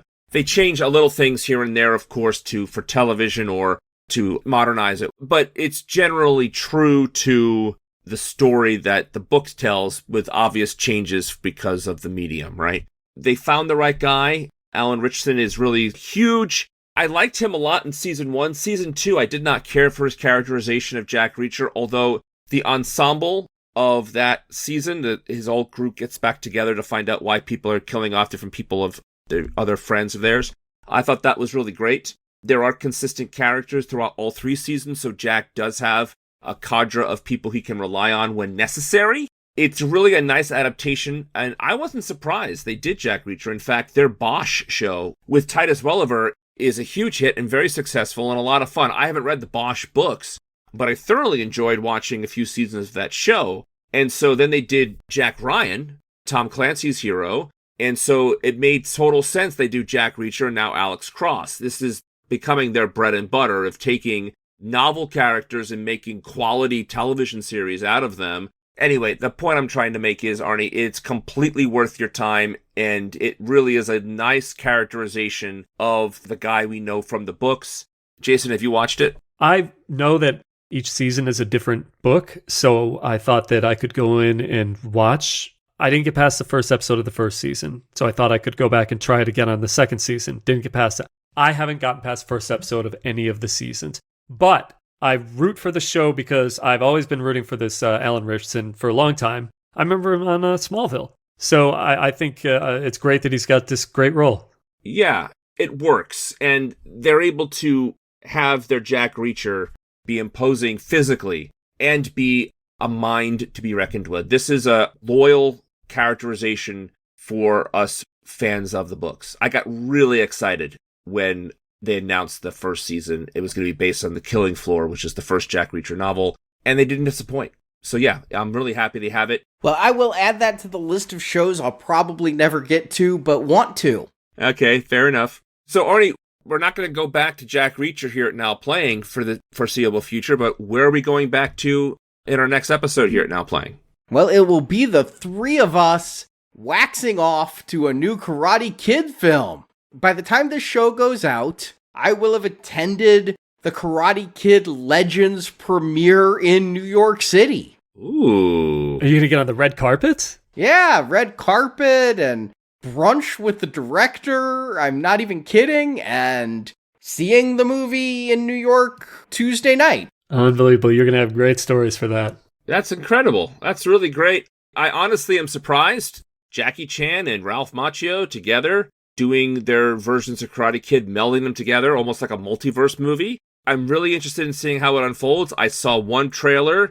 I had not seen anything else. I have no idea how it's going to connect or what's going to ignore or anything like that. All I know is it's a gift that we're getting another Karate Kid movie with Ralph Macchio in it. And so I'm looking forward to revisiting that series and discussing all things Karate Kid with you guys on that episode. And meanwhile, this is the end of May, and your last chance to donate to Now Playing, support our show, and hear our winter-spring 2025 bonus podcasts. We started those back in November, reviewing the American Werewolf duology, and then the Teen Wolf movies, all 3 of them. Then we spent a long time doing 8 hacker movies, including such classics as Swordfish, and Hackers, and Sneakers, and War Games, and Snowden. 8 different hacker-related films at the gold level, and then the platinum level. We still have 1 show yet to do. We don't know when that will be, but you do get 3 Ghost in the Shell anime reviews, and we will get the live-action film reviewed when Stuart is better. So you can go to nowplayingpodcast.com/donate and hear those shows. Join Stuart and Jacob and me for the Wolf movies, and Stuart, Justin, and me for the Hacker films and the Ghost in the Shell films. And then, coming up next month, we are going to have our summer-fall donation drive. It's going to be kicking off in just a couple of weeks as we start our I Know What You Did Last Summer retrospective series. I'm so excited for this one. I remember seeing the first 2 in theaters back in the day, and a lot of times on VHS. Yeah, I watched the first 2 in theaters, Never saw them on VHS. I had DVD by that point in life, but, we weren't all blessed with digital. But there are 5 installments in this series. There was a direct-to-video Part 3 in 2006. Then in 2021, MTV did a series that only lasted 1 season. We will be reviewing that. And ending with this summer's new installment, that will be our silver level. For our gold level, we're off to see The Wizard. Because listeners demanded it, we will be reviewing 8 Wizard of Oz movies. This includes the 1939 original, the 1972 Journey Back to Oz, the 1978 The Wiz, the 1985 Return to Oz. I didn't know the Muppets went to Oz in 2005, but we're looking at Muppet Wizard of Oz. I've seen it. I watched it with my daughter when she was little. TV Muppet movie. Yeah, it's a TV Muppet movie. Yeah, it's got Quentin Tarantino in it as an actor. And it's written by the guy who did the Goldbergs TV show. Then Oz the Great and Powerful. And then ending with the twofer of Wicked and Wicked for Good. So who's a fan on that series? Well, that would be you, Brock. That would be me, because, the original is the original Wizard of Oz. Give me a break. But I do like musicals more than the rest of us here, and, Wizard of Oz is a legacy of that sort, but this series isn't all musical. The Return to Oz is not a musical. So it's going to be a very interesting journey through Oz on that one, because every one of those movies is completely different, obviously besides the Wicked duology. So it's going to be a really interesting conversation to go down that yellow brick road, because really no 2 movies are done by the same people. I think it's going to be a really surprising series for us to do here at Now Playing. Yeah, that will be our gold level 8 movies for a donation of $25 or more. I'm going to be the newbie to that series, because out of all 8 movies, I've seen 1 of them. Is it The Wiz? No, it is the original Wizard of Oz. No. It's the Muppet one, sure. And then for platinum level, we're doing a little bit more horror, kind of tying into I Know What You Did Last Summer. The Fear Street films. There are going to be 4 reviews at platinum. Again, we normally do 3 at platinum, but the 4th Fear Street movie was just released last week to Netflix, Fear Street Prom Queen, and this just seems really like an interesting series. It's based on the book series by R.L. Stine, who's best known for the Goosebumps books, and each one of these movies is in a different time period. Part 1 is a 90s film, Part 2 is a 70s film, Part 3 is in the 17th century, and Part 4 is in the 80s. So I'm thinking this could be a lot of fun with this interconnected, time-jumping slasher series. I only know them by name, and I haven't seen them on Netflix, but I'm interested to check them out. Is it like a YA kind of movie? I thought the Fear Street books, and I could be wrong, because the Goosebumps came out after we were already in high school. They were really famous in the 90s, right? Or maybe even 2000s, and we were not reading this level. But I understood the Fear Street books to be written for the kids who grew up on Goosebumps who are now a little bit older, like the next level up. Not ready for Stephen King, but beyond what Goosebumps was. You're exactly right. It is a teen-focused slasher series of books. And they have published 51 books in that series. And that's just in the original. There are also like spin-off series from Fear Street. So it looks like literally hundreds and hundreds of teen-oriented books. I will not be reading all of them for this movie review, but I'll get my daughter to start reading tomorrow.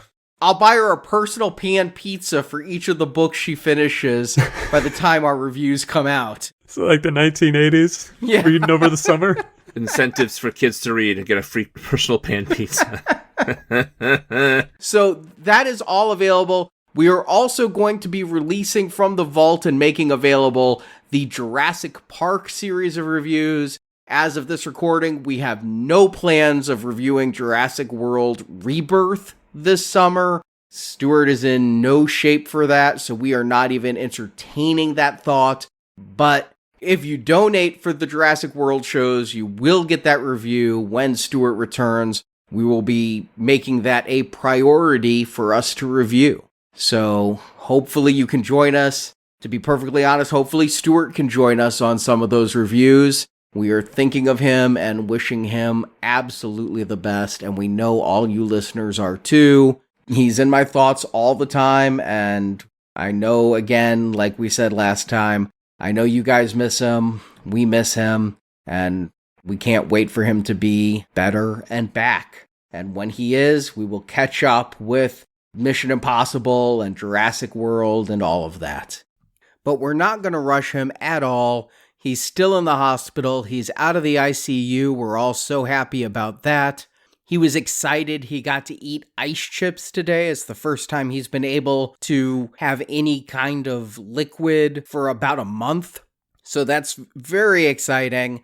But we don't want to push him, and so when looking at our July schedule, it just seems like it might be overly ambitious to think he could come back in time to record the Superman show and the Fantastic Four shows we had scheduled.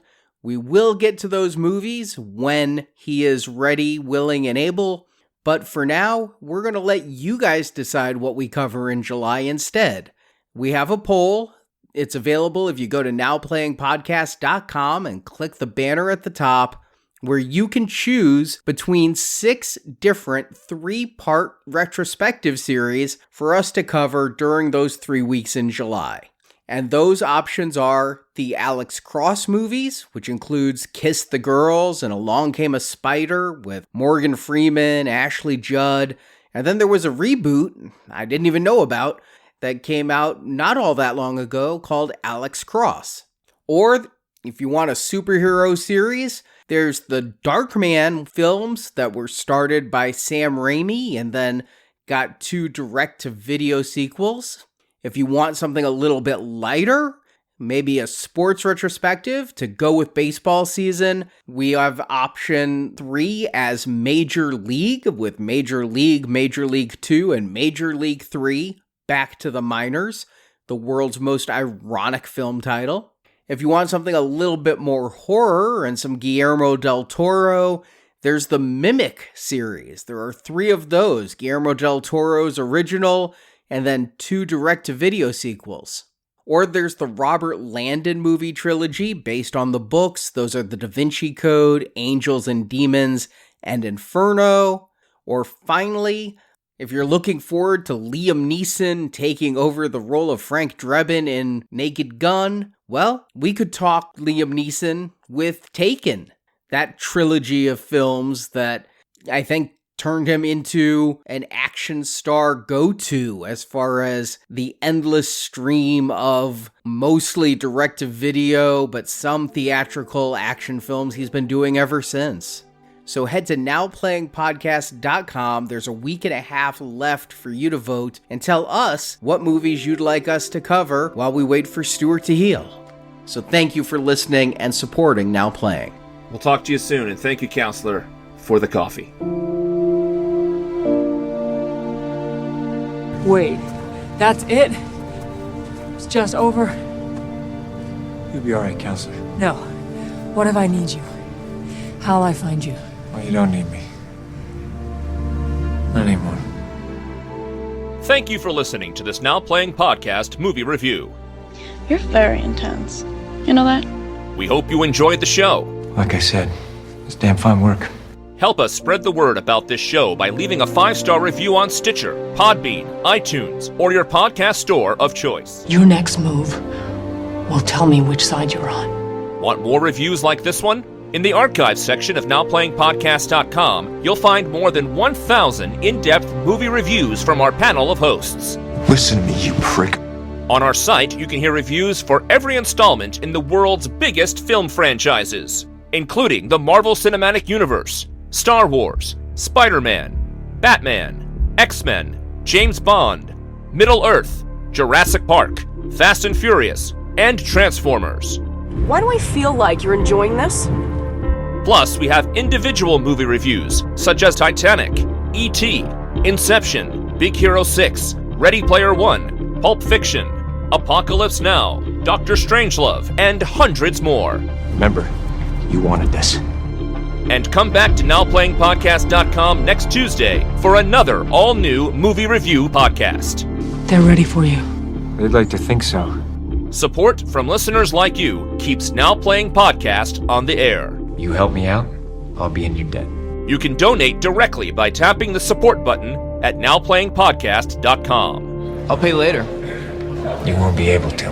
And you can join our crowdfunding campaign for early access to new episodes, exclusive reviews, and bonus reviews available for a one-time contribution. I can't afford you.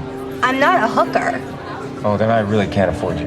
Need more Now Playing? Subscribe to our In Focus weekly newsletter for exclusive digital download giveaways, celebrity interviews, behind-the-scenes insights, and more. Sign up through the subscribe page on our website and get it delivered to your inbox every Friday. Forest for the trees, Detective. Forest for the trees. You can also compare notes with us on Letterboxd. Go to letterboxd.com/nowplaying. You never took any notes. Oh, I don't need to. And follow Now Playing on Facebook, Twitter, Instagram, and our YouTube channel. I don't like being followed. Now Playing Podcast is produced by Arnie Carvalho. You think? All the time. You should try it.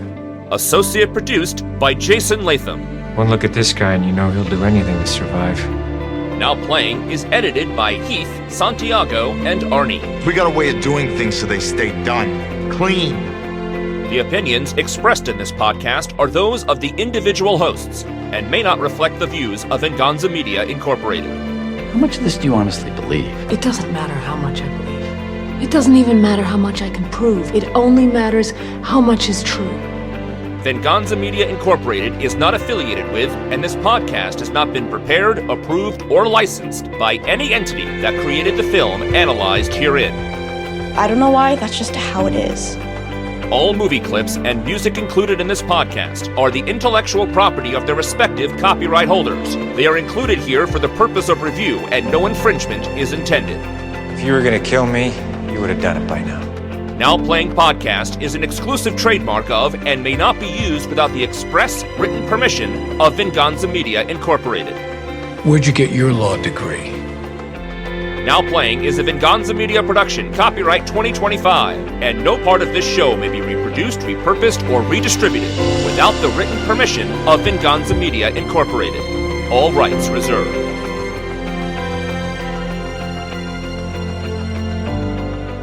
You think I'm a hero? I am not a hero. I'm a drifter with nothing to lose.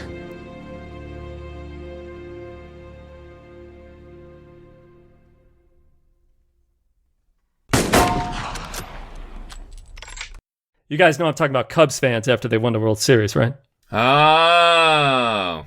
Yeah, well, I live in Chicago, and it was a huge deal. And I understand that time. Being a Yankees fan in Chicago is a lonely thing to be. But I was very happy for my friends here in Chicagoland who did that. Yeah, wow, I'm very impressed that you out there on the West Coast were so inundated with the lovable losers. Yeah. Come back when you got 27. That's what I always tell the Cubs. Well, that's what I tell people all the time, but maybe we'll talk Arnie, about we're talking baseball. Baseball. We're talking baseball. Yeah, I'm just sitting here waiting for us to get back to the movie and something that'll actually be in the show. You guys have fun, though. I mean, go for it. Nobody's going to hear it but us, but hey, that's fine. All right. So the world was obsessed with the Cubs. The movie was not. I worked in radio long enough to learn never judge the attractiveness of a woman by her voice. Don't judge podcasters either, people. Well, I was just thinking that because I know I remember some comments when people finally saw what I look like. Like, oh, that's not what I thought the guy looked like at all based on that voice. Yeah, that's what I look like, people. You're beautiful, baby. Well, thank you. I think you're attractive too. Anyway. It is. It's just not as clever as before. It's relying on cliche down to the point of Jack goes out to get some burgers. I did have to wonder if he went to Jack in the Box. And when he comes back, the two women have bonded and Samantha, even though now thinking he's her father, slams the door in his face so they can girl talk. Oh, I get it. Jack in the Box. I get it. You just got that. I'm like, why Jack in the Box? Oh, I get it, because it's Jack Reacher. We'll put that after the credits so that like people can think you wondered about that for like an hour.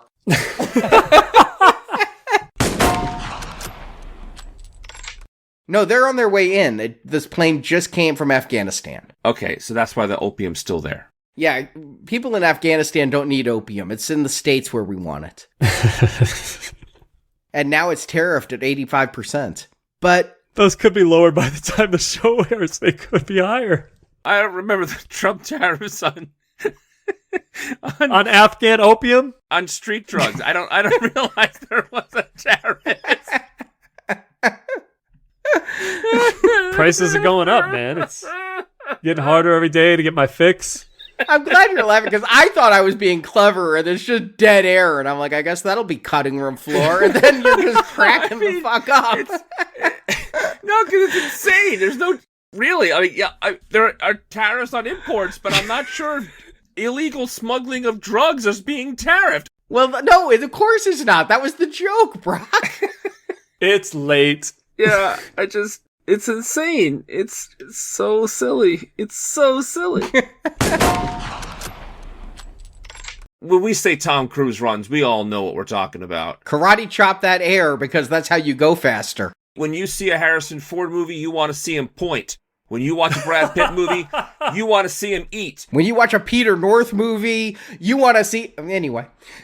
No, when you see a Tom Cruise movie, you got to see him run. They're going to triangulate us. They're going to triangulate us. Hurry up, kind of stuff. And it was really great because that's exactly what happens. They triangulate where they are, and we get a cool little action scene after that. Okay, I went a little geeky here. I'm like... You don't triangulate an IP address. He says you're triangulating an IP address. You trace an IP address. You triangulate a signal. Triangulate means you have 3 points that you then use, like at the end of Pump Up the Volume when the FCC is chasing Christian Slater in his mobile ham radio. They're triangulating with an IP address. You don't need to triangulate. It turns out there is IP triangulation that can be used by network latency to try to figure a physical location of an IP address. I was wrong. You can triangulate it. I thought it was just technobabble bullshit.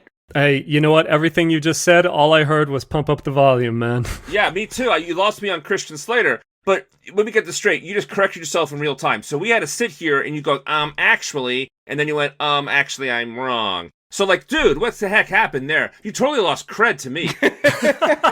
I'm just calling myself out for thinking this is technobabble, when in fact, there's legitimacy to it. When in fact, this screenplay is brilliant. Yeah, because, like, on Star Trek, technobabble is their bread and butter, so I was ready to go along with this. I don't know about triangulation. All I know about is they can trace something. I don't care how they do it. I know they can trace stuff. I've seen enough spy movies to know tracing is a thing. The movie didn't work out, and Edward Zwick went back to television, but at night when he goes to sleep, he knows that he nailed that part. You can't tell me that's fake. Is Samantha? Samantha! Is that a hickey? What is that? Sorry, I couldn't help myself. Every time I hear the name Samantha, I go to Tony Danza, who's the boss. Oh, okay. All right, so Pump Up the Volume. Angela. And who's the boss? Okay, all right. Mona. Catching up on my... All right, cool.